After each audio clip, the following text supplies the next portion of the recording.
नमस्कार, news nation देख रहे हैं आप। आपके साथ मैं हूं मोनू चहल, हमारे साथ अंकिता भी मौजूद हैं। भारत बनाम इंग्लैंड, देखिए कहते हैं ना, आगाज से लोग नहीं अंजाम से जाने जाते हैं, और अंजाम क्या खूबसूरत हुआ। पहला मैच हैदराबाद में हारा इंडिया, लेकिन उसके बाद जो कमबैक किया, जो पलटवार किया, दमदार किया टीम इंडिया ने, और लगातार 4 मैच जीते हैं। और चौथे मैच में अंकिता, धर्मशाला टेस्ट में तो इंडिया 64 रन और एक पारी से जीता। कितनी बड़ी जीत है यार, क्या कहेंगे यार इस जीत पर? इस जीत का हम बेसब्री से इंतजार करो, तो फाइनली वही हुआ जो हमने सोचा था। पहला मैच हार गए थे, लेकिन उसके बाद कमबैक कमाल का हुआ, और क्या गजब अंदाज में रोहित शर्मा की कप्तानी हुई। हम कह रहे थे ना कि विराट कोहली नहीं है, बड़े बड़े प्लेयर्स नहीं है, शमी नहीं है, लेकिन यहाँ पर रोहित शर्मा ने बी टीम के साथ कमाल कर दिया। और कमाल की प्रदर्शन के बाद ये जीत जो है, वो चेहरे पर मुस्कान देखने के बाद समझ में आ रही है कि हम कितने खुश हैं। बिल्कुल, ये जीत कितने मायने रखती है और क्यों खास है जीत, वो भी हम आपको बताएंगे। लेकिन सबसे पहले नजर डालते हैं टेस्ट सीरीज की 5 बड़ी बातों पर। वो कौन सी ऐसी बातें रही जिन्होंने बड़ा इंप्रेस किया आपको इस सीरीज में, तो एक एक करके दिखाने की कोशिश करते हैं। हैदराबाद हारने के बाद टीम इंडिया ने वाकई बड़ा शानदार कमबैक किया और सीरीज को 4-1 से अपने नाम किया। और उसके बाद कुलदीप यादव, देखिए अंडररेटेड समझा जाता था, कुलदीप यादव को मौका दे, लेकिन जैसे ही मिला मौका और उसको किस तरीके से उस अपॉर्चुनिटी को ग्रैब किया और गेंद से कमाल किया है, धमाल किया है। और आर अश्विन, देखिए 100वें टेस्ट खेला और उसके बाद रिकॉर्ड्स की झड़ी लगा दी, और आर अश्विन के आगे इंग्लिश बल्लेबाज वो पूरी तरीके से सरेंडर करते नजर आए, कहीं मौका नहीं मिला। उसके बाद डेब्यू खिलाड़ियों ने इस पूरी सीरीज में दमखम दिखाया, चाहे उसमें सरफराज खान हो, ध्रुव जुरेल हो, आकाशदीप ने गेंद के साथ कमाल किया, और डेब्यू खिलाड़ियों ने वाह वाह की है। और इसके अलावा बैट्सबॉल की सिट्टी पिट्टी गुल पूरी तरीके से हवा निकल गई है, और बैट्सबॉल जब से यूटिलाइज हुआ था, जब से इन्होंने एग्जीक्यूट किया था, ये पहली टेस्ट सीरीज हार है। 5 टेस्ट सीरीज में दमखम दिखाया, लेकिन जब बैट्सबॉल इंडिया में आया तो यहां पर तो चारों खाने चित हो गई इंग्लैंड की टीम। और मजे की बात यह है अंकिता, हमारे साथ चिराग भी हैं। चिराग सुखीजा, सबसे पहला सवाल तो आपसे यही ले लेते हैं कि भाई इंग्लैंड की टीम जिस तरीके से वो दमखम दिखाया था पहले हैदराबाद में, लगा था कि यार बैट्सबॉल तो बड़ा अच्छा गेम है इनका, अच्छा चला के खेलने वाला गेम है, लेकिन अब इनके हार का कारण क्या लगता है आपको? सीरीज की हार का कारण क्या वो सोच से हारे, अप्रोच से हारे, या रॉन्ग शॉट सिलेक्शन था, या फिर बैट्सबॉल पूरी तरीके से फेल होना, क्या कहेंगे? देखिए मोनू, बेसबॉल तो पूरी तरीके से फेल हुआ ही है। यहाँ पर इस बात को तो आप प्रमाण कर दीजिए, मुहर लगा दीजिए कि जो बेसबॉल चल रहा था इंग्लैंड में या ऑस्ट्रेलिया में या किसी भी कंट्रीज में, वहाँ पर तो बेसबॉल काम कर रहा था, लेकिन जब आप सब कॉन्टिनेंट कंडीशंस में खेलते हैं तब बेसबॉल कुछ नहीं कर सकता। ये चीज़ यहाँ पर प्रमाणित भी हो गई है।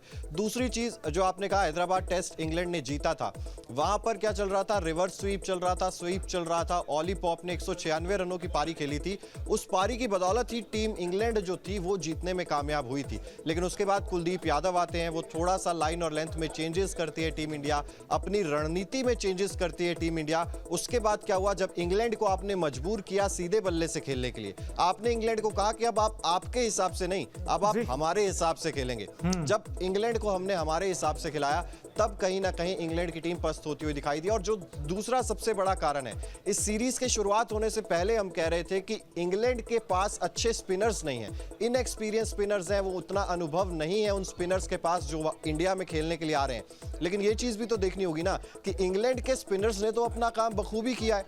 इंग्लैंड के स्पिनर्स ने तो मुकाबले नहीं हराए, आपको मुकाबले किसने हराए? आपकी बल्लेबाजी ने। अब बल्लेबाजी इतनी शानदार थी यहाँ पर, अगर आप देखेंगे, जो रूट 100 से ज्यादा मैचेस खेल चुके हैं, जॉनी बेस्टो 100वां मैच उन्होंने आज अपना खेला है। इसके अलावा बेन स्टोक्स हैं, वो भी 100 से ज्यादा मैचेस खेल चुके हैं। तो कहीं ना कहीं एक्सपीरियंस्ड बैटिंग लाइनअप का ना चलना, मिडिल ऑर्डर का ना चलना इंग्लैंड की हार का सबसे बड़ा कारण रहा है। वो स्पिनर्स पर चाहे आप ठीकरा फोड़ देंगे बाद में कि यार ये तो टॉम हार्टली थे, इनको अनुभव नहीं था, शोएब बशीर थे, उन्होंने डेब्यू यहाँ पर आकर किया, रेहान अहमद थे, उनको इतना ज्यादा एक्सपीरियंस नहीं था, लेकिन स्पिनर्स ने अपना काम बखूबी किया है। इंग्लैंड की बल्लेबाजी फ्लॉप हुई है। इंग्लैंड का सबसे बड़ा विलन उनका मिडिल ऑर्डर और उनकी बल्लेबाजी ही थी।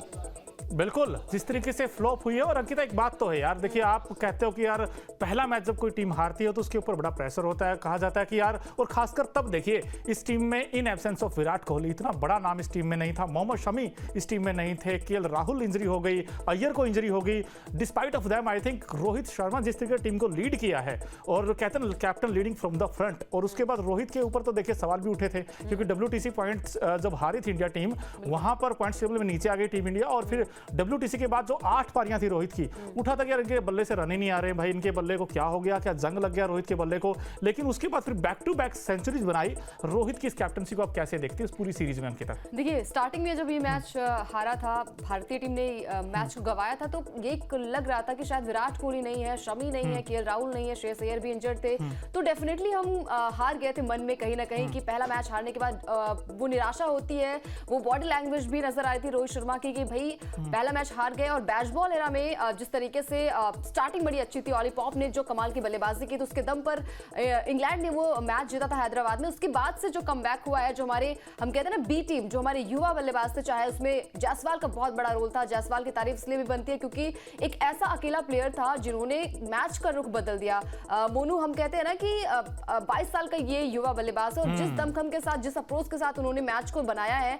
शुभमन गिल हाँ फ्लॉप रहे पहले मैच, दूसरे मैच में भी अच्छा कमबैक नहीं किया था, लेकिन जिस तरीके की अप्रोच नजर आई थी यहाँ पर जायसवाल की, जो इंटेंट नजर आया था जायसवाल का, शायद वहीं से टीम इंडिया को एक होप मिली थी। उसके बाद आपने कहा कि रोहित शर्मा की कप्तानी पर तो डेफिनेटली आपको देखने को मिल गया होगा और अब शायद इस पे कोई सवाल जवाब वाली बात भी नहीं होगी। विराट कोहली की कमी डेफिनेटली खली थी। हमने पहला मैच देखा था, सेकंड मैच में भी हम इजीली मैच को नहीं जीत पाए थे। जितने भी मैचेस हुए थे उसमें से कहीं ना कहीं टफ कंडीशंस भी थी, पिच में भी हमने देखा था कि वो उस तरीके से पिच नजर नहीं आई थी। लेकिन यहाँ पर रुख बदला है, हर एक प्लेयर का यहाँ पर रोल होना चाहिए और टीम इंडिया अकेले दम पर नहीं जीती है, सभी का उसमें योगदान रहा है। चाहे उसमें ध्रुव जुरैल हो जिन्होंने डेब्यू मैच में कमाल का अप्रोच नजर आया था उनका, इसके अलावा सरफराज खान डेब्यू मैच में 62 रन बनाते हैं पहली पारी में, दूसरी पारी में 68 रन, और देखिए धर्मशाला में भी उनका बल्ला चलता है। तो यहाँ पर हर किसी ने अपने आप को प्रूव किया है। और मोनू, यहाँ पर बार बार बात इसलिए भी होती है ना कि बेसबॉल हमने देखा है कि पाकिस्तान को पाकिस्तान में हराया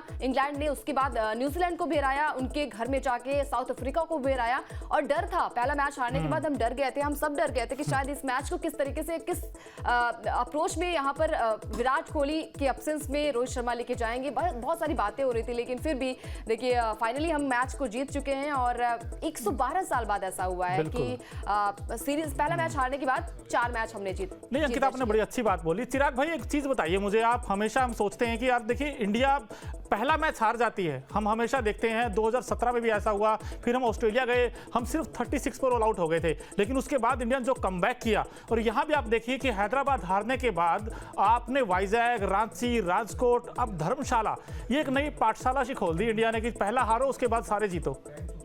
बिल्कुल मोनू, देखिए पहला हारने का कारण भी मैंने आपको बताया था ना कि वहां पर शायद आपके पास वो प्लेइंग 11 कॉम्बिनेशन उतने अच्छे से आप सेट नहीं कर पाए थे। आप कुलदीप यादव जैसे खिलाड़ी को बाहर नहीं रख सकते, ये उन्होंने दिखाया है। कुलदीप यादव टीम इंडिया के लिए कितने ज्यादा इंपॉर्टेंट प्लेयर हैं, ये सिर्फ उन्होंने अपनी गेंदबाजी से नहीं, अपनी बल्लेबाजी से भी दिखाया है। अब कुलदीप यादव पहले मैच में वहां पर हमें नहीं दिखाई दे रहे थे, वो लगातार स्वीप, रिवर्स स्वीप लग रहे थे क्योंकि आपको पता था कि ऑफ स्पिनर्स हैं, इनको पढ़ना आसान है आपको, इसी वजह से इंग्लैंड के जो प्लेयर्स थे उसको जीतने में कामयाब हो पाए थे। लेकिन जैसे ही कुलदीप यादव, आप ये भी देखेंगे 2017 में डेब्यू हुआ था, 7 साल में कुलदीप यादव ने सिर्फ 12 टेस्ट मैचेस खेले हैं।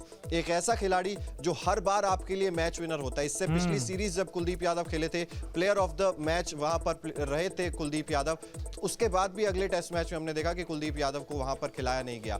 लेकिन जैसे ही कुलदीप यादव आते हैं, जैसे ही आपके वो कहते हैं ना कि अक्षर पटेल आप कंसीडर करते हैं ऑलराउंडर्स में, लेकिन जब आप प्रॉपर स्पिनर की बात करते हैं तो वो आपको इंडियन कंडीशंस में चाहिए होता है। जैसे ही रोहित शर्मा ने अपनी रणनीति में बदलाव किया, अगले 4 मैचेस में आपको जरा सी दिक्कत भी नहीं आई उस टेस्ट मैच को। ऑफ सेशंस जरूर आते हैं, टेस्ट क्रिकेट की ब्यूटी यही है कि आपके लिए 1-2 सेशंस हो सकता है कि खराब जाएं, लेकिन टेस्ट क्रिकेट में अगर आपको कमबैक करना है तो आपको समय मिलता है और आपके पेशेंस का टेस्ट होता है। अब जब पेशेंस का टेस्ट हुआ है, जब वो खराब सेशंस इंडिया के लिए आए हैं, तब रोहित शर्मा एंड कंपनी ने दिखाया कि हम फाइट बैक करना जानते हैं। इसी वजह से ये जो आगे के 4 मैचेस टीम इंडिया ने जीते हैं और सीरीज पर कब्जा जमाया, ये इंटेंट दिखाता है और ये फाइट बैक ये भी दिखाता है कि टेस्ट क्रिकेट की ब्यूटी कितनी अभी भी जो है हमें दिखाई देती है। बिल्कुल, लेकिन अंकित एक बात तो यार, इस पूरी टेस्ट सीरीज को अगर आप देखोगे, पहला मैच से लेकर लास्ट के 500 मैचेस में, वो कहते हैं ना 5 बड़े हीरो कौन से हैं। मैं आपसे ये पूछना चाहता हूं कि सबसे बड़ी इंप्रेसिव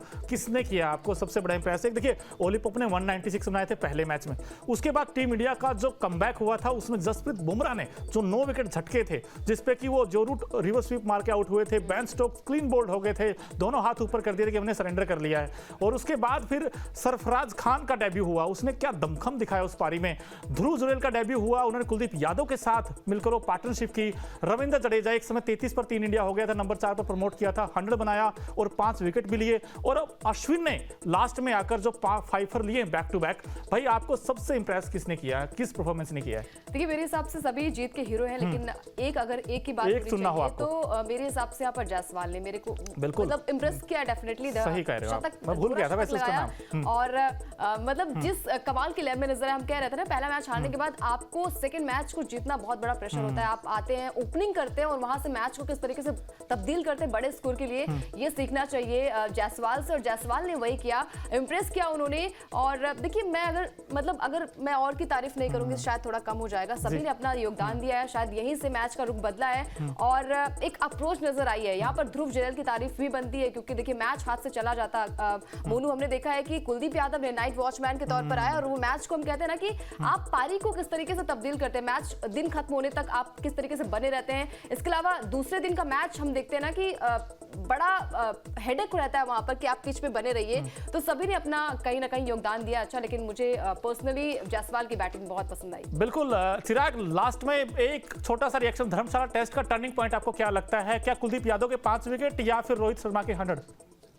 देखिए धर्मशाला टेस्ट में टर्निंग पॉइंट तो सबसे पहले तो इंग्लैंड वो पूरे गेम में कभी था ही नहीं। शुरुआत से इंग्लैंड की टीम बैकफुट पर थी, लेकिन वो एक सेशन आपको याद होगा जहां पर 6 विकेट टीम इंडिया ने चटकाए थे, 94 रन दिए थे।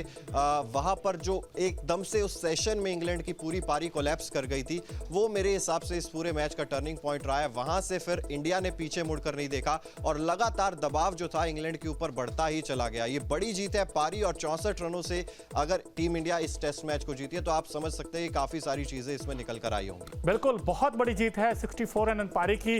दोस्तों देखिए मजा आया इस पूरी सीरीज में, हमने बहुत सारे कमबैक्स देखे, हमने डेब्यूज देखे और इंडिया का कहते हैं ना कंप्लीट डोमिनेंस इस सीरीज में हमने नजर आया क्योंकि 4-1 से इंडिया जीता। 112 साल पुराना टीम ने रिकॉर्ड तोड़ा है कि पहला मैच हारा, उसके बाद लगातार चारों मैच जीते। इस सीरीज में मुझे तो बड़ा मजा आया और अंकिता को भी आया और आपको भी शायद आया होगा। तो हमें आप ये बताइए कि इस सीरीज का सबसे बड़ा हीरो कौन है, पहली चीज। नंबर 2 चीज, टीम इंडिया में ऐसा आपको कौन लगता है जो ब्राइट फ्यूचर हो सकता है? सरफराज खान, ध्रुव जुरेल।